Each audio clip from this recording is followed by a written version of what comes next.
Hey there, guys. All right, today we are back with some more overly sarcastic productions, and this time we are hitting up another trope talk. This one on powerhouses. Before we dive in, make sure you go and check out the links in the description box below. I would love if you join the Discord and follow me over at Twitch. Now, I don't really have much to say. I don't think I'm gonna have much to say about this one, um, because I feel like the powerhouse typically also ends up being the comedic relief character, so they essentially, or they will at the very least end up serving kind of the same purpose, if not being a complete overlap and being the powerhouse also being the comedic relief. We see this with, I'm going to use Legend of Vox Machina and Vox Machina Campaign 1. Right, you have Scanlan kind of serving as the, what you would, the typical comedic relief. But then you have Grog, who is the wholesome powerhouse comedic relief. So when the powerhouse, who is also a comedic relief, ends up getting serious and also losing their strength, it hits hard. It'll have a deep emotional impact in the audience. But yeah. I don't think there's really gonna be too much nuance really to say with powerhouses. They kind of serve a they serve a pretty simple purpose. They typically aren't the wisest of characters. They're kind of there for jokes, and to fuck shit up, and be a good time, and also hit some easy emotional depth when you want to, or to really set up. Powerhouses are very good at being used to set up the threat. Because if the powerhouse is like, oh shit, I can't fight them, it's like gasp.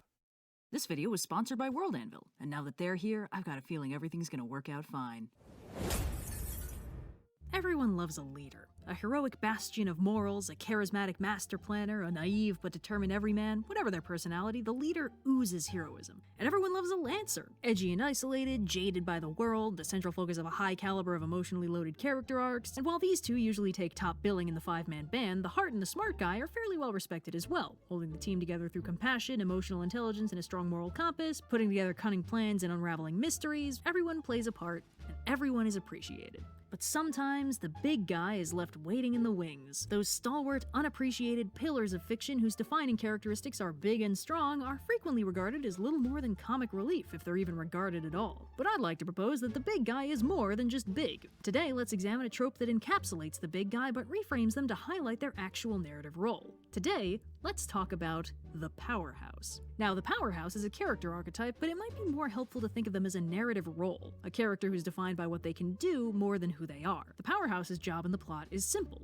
They strengthen the heroes. They can hit harder, tank more damage, smuggle in a hilariously improbable arsenal of weapons, hold off the army of minions while the hero runs off to advance the plot. The narrative role of the powerhouse is to be powerful enough to do the heavy lifting the heroes need to do. Essentially, they're in a weight class of their own, and their presence elevates the rest of the team to a higher level. The powerhouse's appearance is often used as a narrative signal that it's gonna be alright guys, the cavalry has arrived. Now, the powerhouse archetype is technically not always found in a team, although that's mostly what we're gonna be focusing on today. Some powerhouses run solo and have heavy overlap with the loner archetype, usually being incredibly competent and capable of solving problems with heavy hitting, but typically encountering problems that can't just be solved by hitting things very hard. Essentially, solo powerhouses act as their own cavalry when they can get serious and play to their strengths. But powerhouses are more interesting in teams, so let's stick with that for now. Now, before we continue, we should probably lay out what exactly defines a powerhouse. In a typical five-man band, the powerhouse is generally the big guy, and that rule is not limited to five-man bands. Duos, trios, and squads of any number can have a designated large character whose role it is to hit hard and tank damage. But the powerhouse is a little more complicated than that.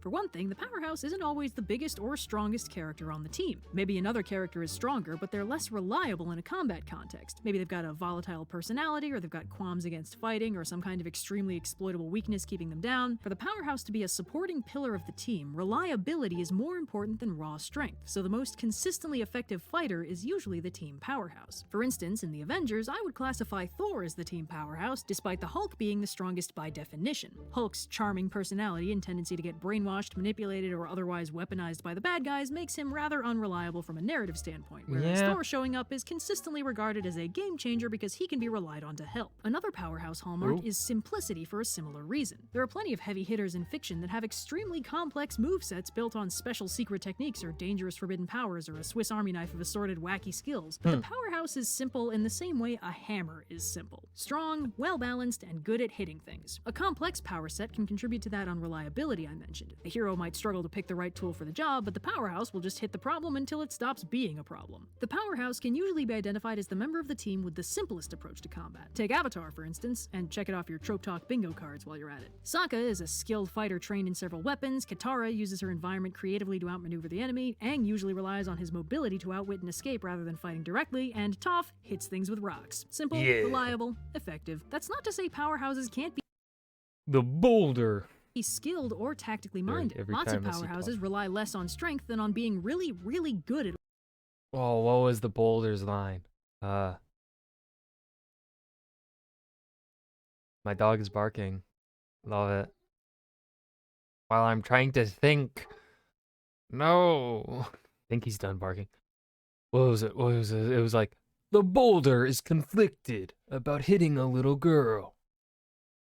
The boulder is no longer conflicted. Something like that, I think, right? What they do. Again, reliability is the most important part. A highly trained, very knowledgeable, and skilled fighter is typically more reliable than the Hulk-style super strong loose cannon type. But even this more complex character is simple on paper. They diagnose the problem, and they hit it with the solution. It doesn't always work, but that's not the point. The simplicity is the point. Here are some other signs that a character might be the powerhouse of the group. It's consistently their job to hold back the army of minions while the hero and or Lancer go off and deal with the actually important bad guys, with like names and backstories and stuff. Their combination of power and simplicity makes them well equipped to deal with a bunch of generic mooks while the more complicated characters handle the central plot. In a similar vein, it's consistently their job to take the kind of hit that had put the rest of the team out of commission so their allies can keep going and deal with the real threat. In both of these cases, the powerhouse single-handedly takes on something that'd be too much for the rest of the group, or at the very least inconvenient, so the more specialized tactical fighters can move on and deal with the core plot stuff. Sometimes this can actually escalate to a full-on heroic sacrifice if the powerhouse isn't guaranteed to survive whatever cool badass thing they're doing, but in more chill cases it just takes them out of the fight. If the characters are ever in one of those situations where they have to give up all their weapons before going in somewhere, the powerhouse will either be the character with one cartoonishly heavy weapon that everyone else has trouble lifting, or the character with a ridiculously implausible number of weapons hidden on their person that takes a really long time to disarm. And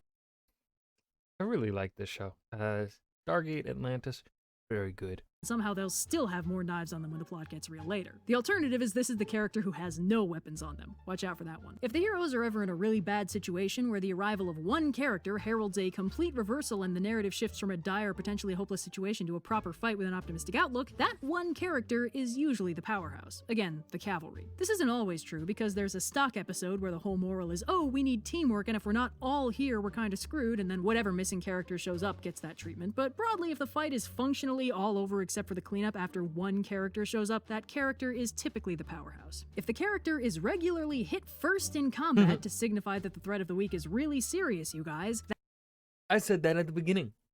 I said that.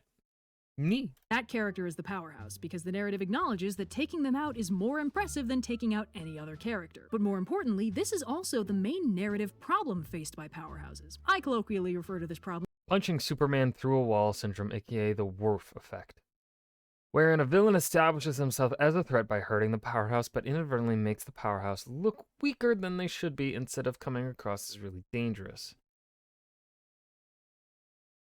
Yes. as punching Superman through a wall syndrome, but it's more commonly known as the Worf effect, named for the character Worf in Star Trek The Next Generation. Worf is a Klingon, classic proud warrior race guy and head of security, so it's basically his job to fight stuff. Unfortunately, Star Trek as a franchise is pretty lacking in hand-to-hand combat. Most episodes are more like mysteries, where problems are solved through clever strategy, uncovering weird secrets, existential pondering on the nature of life, the universe, and everything, and the occasional negative space wedgie. And on the rare occasions that there is combat, it's usually ship combat, with phase lasers and shields and stuff, no punches needed. This means that Worf doesn't really have a lot to do on an average day, and pretty much the only time combat becomes an issue is when the threat of the week bitch slaps Worf into a wall to establish that bad news everybody, brute strength won't be able to solve this problem. This unfortunately produces a character whose combat expertise is pretty much entirely tell don't show, and instead of it being a big thing when he gets gently karate chopped into the nearest console, it's more of a token story beat to inform the audience that this episode's gonna take a while to get anywhere. And despite the trope being named for him, Worf is far from the only victim of the Worf effect. As soon as a character is designated as the tough one, the strongest character, or broadly the powerhouse, it becomes incredibly easy for the writer to amp up a threat of the week by having them take them out first. On paper, it should work. If this bad guy took out the tough one, that must mean they're really tough. But there's two problems with this. First, the powerhouse needs to be established as actually powerful. It can't just be lip service. We need to consistently see this character be strong, powerful, competent, and reliable in all those things to really get the sense that this is a character we can trust to be badass. If that gets properly established, then the first time that character gets fully smacked around by some new and unknown threat, the audience recognizes that this is a very unusual situation, and thus, this threat should probably be taken seriously. But that's not the only issue. Establishing the character is all well and good, but the problem is if this becomes a regular occurrence. It doesn't matter how tough the character used to be if from that point forward their only role is getting smacked into stuff, so all the other characters can be like, oh no, not the strong guy. The powerhouse getting taken out should be a big thing, but since it's also the easiest way to establish something as a credible threat, it often ends up getting wildly overused to the detriment of both the bad guys and the powerhouse. Worf may be the trope namer, but Superman is one of the easiest examples to cite. In the earlier seasons of Justice League, pretty much every jobber villain of the week got in at least one good hit on the Man of Steel himself, consistently smacking him through the nearest wall and out of the fight for a hot minute while the rest of the characters got to tool around for a while until Superman pulled himself out of the pile of rubble that, practically speaking, he shouldn't have even noticed. This is because it is very difficult to write a story with a lot of high-stakes combat when one of your heroes is ridiculously strong and pretty much impervious to all harm. Now, this gets some retroactive explanations later on. The main one is that Superman is holding back all the time forever. In his classic World of Cardboard speech, Superman clearly and concisely explains to Darkseid how hard it is for him to live in such a fragile world, always taking incredible care to not hurt anyone too badly, which conveniently explains why he's constantly being battered around by D-list bad guys, because for him, whacking them hard enough to take them out of commission without killing or maiming them is a razor-thin line, and it's a different line for every bad guy. But Darkseid is ridiculously powerful, which means Superman can actually fight him without holding back, and it's really cool for all of 30 seconds before Darkseid zaps him with a magic box that puts him out of commission for the rest of the fight.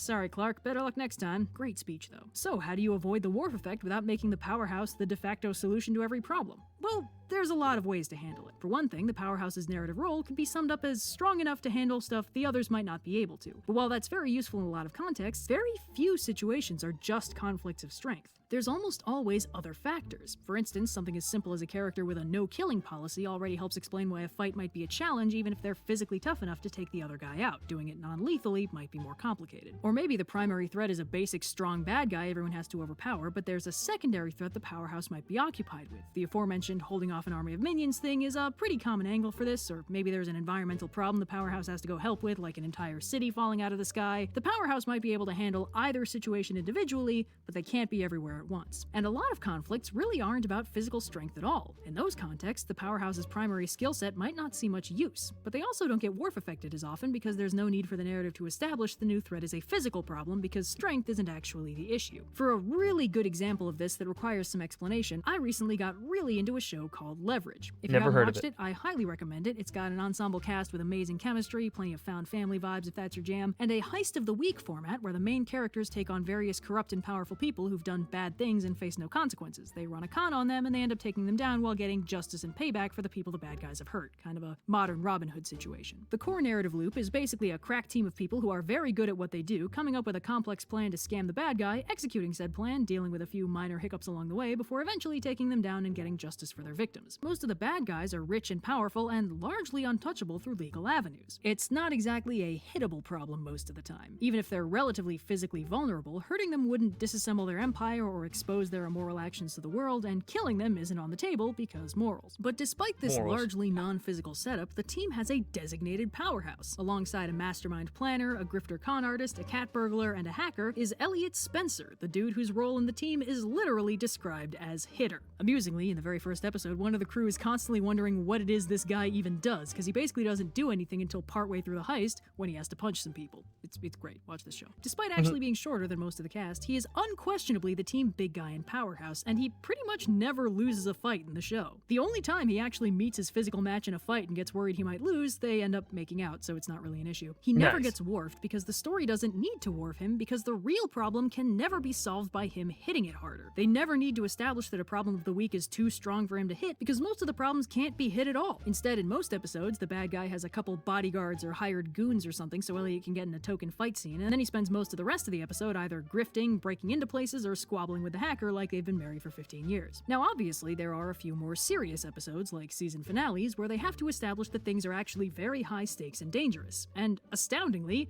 these episodes don't wharf him either. In the first season finale, a heist goes very wrong, and basically every member of the team is individually ambushed by bad guys, including Elliot, who gets a couple ribs broken in the first part of the fight, which is the most injured we've ever seen him at this point. We cut away to the rest of the team getting outmaneuvered and captured by baddies, and it keeps cutting back to Elliot not going down. In the end, the bad guys don't even get him. He just kicks the crap out of the dude and keeps moving. That's not to say he's indestructible or he never gets knocked down. He does, sometimes very hard. He just always eventually gets back up again and kicks the crap out of whatever took him out. Elliot is also kind of pulling a Superman thing, where he's holding back for basically the whole show. His thing is that he does not like guns. He has a tendency to break them whenever other people use them, and he mostly takes people out with his bare hands or improvised weaponry. But that's not because he can't use guns. I don't want to spoil, but it's kind of a big deal if he ever does pick up a gun and doesn't immediately break it, because he's already terrifying enough without them, and his vaguely defined but clearly very dark backstory involves killing an awful lot of people. If the solution to the problem was just killing people, Elliot could do it, although he wouldn't like it. It just almost never is the solution. He never gets wharfed because the story overall isn't solvable just by being a strong, tough, badass powerhouse, so he gets to stay that way throughout the entire show. I mean, if you want a masterclass on avoiding the wharf effect, just watch that show and see how they do it. And really, just watch it anyway. Give me somebody to talk to about this show. So the wharf effect is basically an attempt to establish that a character who seems like they should be able to quickly and single-handedly solve the current problem actually can't, so the more complicated plot can happen instead. Which means if the story doesn't inadvertently make it seem like one of the characters could fix everything, the wharf effect isn't necessary. The story needs to be well balanced enough to keep any one character from seeming overpowered or story-breaking by not always playing to the same set of strengths. Strength is relative and situational, and the Powerhouse's strength is strength.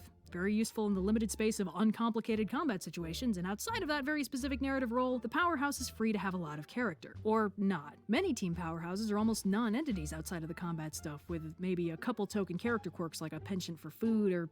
No, actually, usually it's just food. But plenty of Powerhouses have a ton of personality, and there's almost no restrictions on that personality because as long as they can fulfill their narrative role of punching at a higher weight class than almost anyone else, they can be anyone. Serious, silly, imposing, tiny, dark and troubled past, or sunshine personified. The only guaranteed trait is they will probably be my favorite character. So yeah, and thanks again to World Anvil for... And that was Trope Talk Powerhouses. And as I predicted, I had nothing really to add to this because it's a very simple thing, and it's not something I don't use this trope really. I don't really just use a powerhouse. At least in my current right. Well, yeah, no, I don't really at the moment haven't written a powerhouse just because it hasn't fit into any of the stories that they have been writing. But yeah. It definitely has its moment. It's like, right, Toph is one of my favorites. I think, man, I don't know how would I rank in terms of enjoyability. In terms of enjoyability, just watching them, I think Sokka would be number one, and then it's probably Zuko or Toph at number two, in terms of just pure enjoyability when they're on the screen. But yeah, it's a very because they also tend to be the dumb comedic relief characters, and the way I feel like a lot of people, especially like people that fit into roughly Red and I's generation, the way we handle serious situations is through humor. So the powerhouse tends to be that character that handles the serious situations with humor, and it can make them also tragically a tragic character as well, right? It can end up adding a lot of depth to them. It's just a good trope. It's a good trope, but can be very easily overused, overdone, and end up making things lesser in the story. But that was Trope Talk Powerhouses by OSP. I hope you guys enjoyed. Remember to hit that like button and subscribe for more. And I will see you guys in the next video. Peace.